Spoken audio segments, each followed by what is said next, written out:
Adobe Illustrator CS6 এ আমরা এতক্ষণ document setup নিয়ে আলোচনা করলাম। এবার আমরা ডকুমেন্ট সেটআপের কালার এবং কাস্টম ডকুমেন্ট কিভাবে তৈরি করা যায়।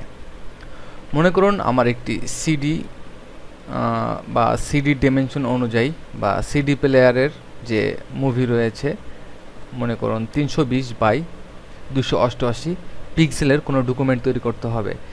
সেই ক্ষেত্রে আমরা এখান থেকে ইউনিটে গিয়ে আমরা পিক্সেল সিলেক্ট করব এবং এখান থেকে আমরা 352 ট্যাব প্রেস করে 288 প্রেস করতে পারি। তাহলে আমরা দেখতে পাচ্ছি এখানে 352 বাই 288 একটি সিডি ভিডিওর যে রেজুলেশন রয়েছে সেটি আমরা কাস্টম তৈরি করলাম এবং ওকে প্রেস করার সাথে সাথে এখানে আমরা দেখতে পাচ্ছি যে ল্যান্ডস্কেপ মোডে আমাদের সিডি রেজুলেশন অনুযায়ী আমাদের পিক্সেল অনুপাতে এখানে একটি ডকুমেন্ট তৈরি হবে। এভাবে আমরা কাস্টম ডকুমেন্ট তৈরি করতে পারবো ইচ্ছা মতো আমাদের ইঞ্চি এবং এখান থেকে আমরা ইউনিট চেঞ্জ করে পিক্সেল, পয়েন্ট, পিকাস অথবা এখানে আমাদের মিলিমিটার, সেন্টিমিটার অনুপাতে আমরা তৈরি করতে পারি। এবার আমরা দেখব যে কালার মোডের কি পরিবর্তন হতে পারে। এখানে নিচে দেখতে পাচ্ছি আমাদের কালার মোড CMYK।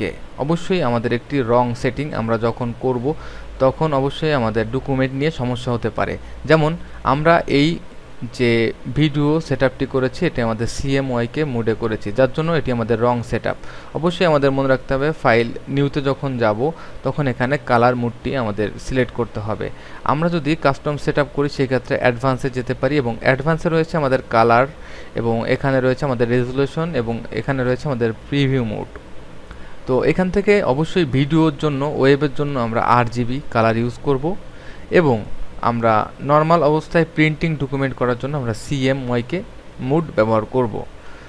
RGBর অর্থ হচ্ছে রেড, গ্রিন, ব্লু এবং এটি আমাদের CMYK যেটা আমাদের সায়ান, ম্যাজেন্টা, ইয়েলো, ব্ল্যাক। তো আমরা অবশ্যই কোনো ভিডিওর কাজ করতে হলে আমরা এখান থেকে যদি ভিডিও অ্যান্ড ফিল্ম সিলেক্ট করি তাহলে দেখতে পাচ্ছি অটোমেটিকলি আমাদের এখানে চেঞ্জ হয়েছে RGB এবং স্ক্রিন রেজুলেশন 72 এবং এখানে আমরা দেখতে পাচ্ছি প্রিভিউ মোড ডিফল্ট এবং ট্রান্সপাইসি এখানে রয়েছে মিডিয়াম। আমরা ইচ্ছা করলে এখান থেকে ট্রান্সপাইসি অফ করতে পারি। আমরা এটির জন্য একটু পরীক্ষামূলকভাবে আমরা দেখতে পাচ্ছি যে এখানে আমরা যখন নতুন একটি ডকুমেন্ট তৈরি করেছি অটোমেটিকলি আমাদের ব্যাকগ্রাউন্ড ট্রান্সপাইসি হয়েছে, আমাদের এখানে কোনো হোয়াইট স্পেস নেই। কিন্তু আমরা নতুন যখন এটি তৈরি করেছি CMYK মোডে এটি আমাদের কোনো ব্যাকগ্রাউন্ড ট্রান্সপাইসি হয় না, এখানে সাদা একটি ব্যাকগ্রাউন্ড রয়েছে। তো আমরা ফাইল নিউতে যখন যাই তখন আমাদের এখান থেকে যদি ভিডিও অ্যান্ড ফিল্ম সিলেক্ট করি অ্যাডভান্স ট্যাবে যাওয়ার পরে আমরা দেখতে পাচ্ছি যে এখানে মিডিয়াম টাইপের একটি ট্রান্সপাইসি গ্রেড এখানে দেওয়া রয়েছে। আর যদি আমরা এখানে প্রিন্টের জন্য যাই তাহলে এখানে এই ট্রান্সপাইসি অপশনটি থাকবে না। এজন্য অবশ্যই আমরা ভিডিও অ্যান্ড ফিল্মে যখন যাব RGB মোড কালার অটোমেটিক নির্বাচন করা থাকবে এবং প্রিন্ট মোডে এখানে দেখতে পাচ্ছি যে CMYK মোড নির্বাচন করা রয়েছে। তো আমরা যখন একটি সিডির ডাইমেনশন অনুযায়ী, পিক্সেল অনুযায়ী তৈরি করতে যাব অবশ্যই ভিডিও অ্যান্ড ফিল্ম সিলেক্ট করব।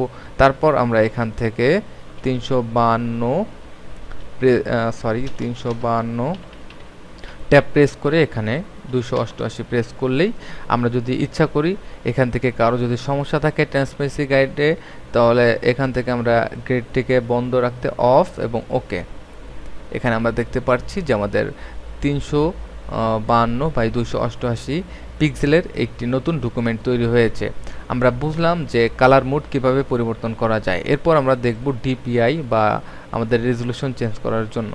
আমরা এখানে ডিফল্ট অবস্থায় দেখতে পাচ্ছি যে আমাদের যে সেটিংটি পূর্বেই করে রেখেছিলাম 352 বাই 288, সেজন্য আমরা এখানে দেখতে পাচ্ছি যে স্ক্রিন PPI এখানে দেখতে পাচ্ছি যে 72। আমরা ইচ্ছা করলে 300 হাই অথবা মিডিয়াম 150 অথবা ডিফল্ট স্ক্রিন 72 PPI বা রেজুলেশন।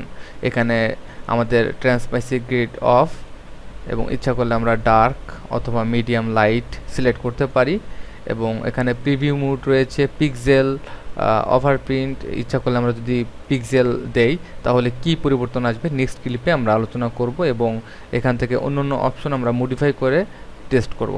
ধন্যবাদ।